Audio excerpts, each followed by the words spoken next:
आदराने बोला ना. बोलायला तुम्हाला काय पैसे पडतात? इथं यायचं, त्यांच्याच भागातल्या सुपुत्राच्या बद्दल अशा प्रकारचं वक्तव्य करायचं, हा महाराष्ट्र कदापि पण सहन करणार नाही.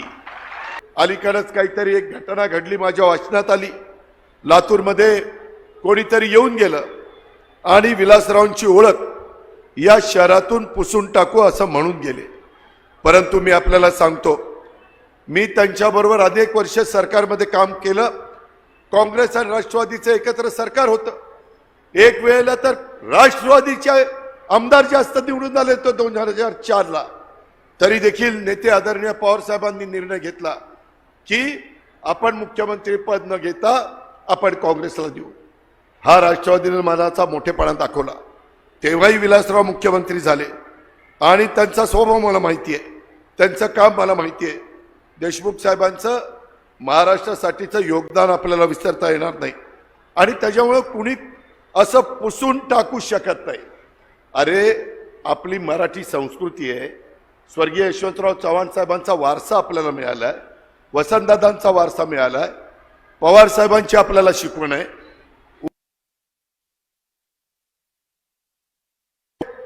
आदराने बोला ना. बोलायला तुम्हाला काय पैसे पडतात? इथं यायचं, त्यांच्याच भागातल्या सुपुत्राच्या बद्दल अशा प्रकारचं वक्तव्य करायचं, हा महाराष्ट्र कदापि पण सहन करणार नाही. आपण सर्वांचा आदर करतो, वडीलधाऱ्यांचा आदर करतो. त्यांचा काळ होता, तो काळ आपण बघितला. आता वेगळा काळ आहे. आता प्रत्येकाचा काळ असतो. तुम्ही बघितलं, युगापूर्वी छत्रपती शिवाजी महाराजांचा पण काळ होता, छत्रपती संभाजी महाराजांचा पण काळ होता. त्याच्यानंतर महात्मा ज्योतिराव फुले असतील, डॉक्टर बाबासाहेब आंबेडकर असतील, पुण्यश्लोक अहिल्यादेवी होळकर असतील, क्रांतिज्योती सावित्रीबाई फुले असतील, रमाई माता असतील, मौलाना आझाद असतील, शाहीर अण्णाभाऊ साठे असतील, छत्रपती शाहू महाराज असतील, अनेकांची आपल्याला नावं घेता येतील. यांनी आपल्याला दिशा देण्याचं काम केलं, सर्व समाजाला एकसंघ ठेवण्याचं काम केलं, जाती जातीमध्ये तणाव निर्माण होऊन दिला नाही. ती आपल्या वडीलधाऱ्यांची शिकवण नाहीये. आपण आपली भूमिका मांडू, ते त्यांची भूमिका मांडतील.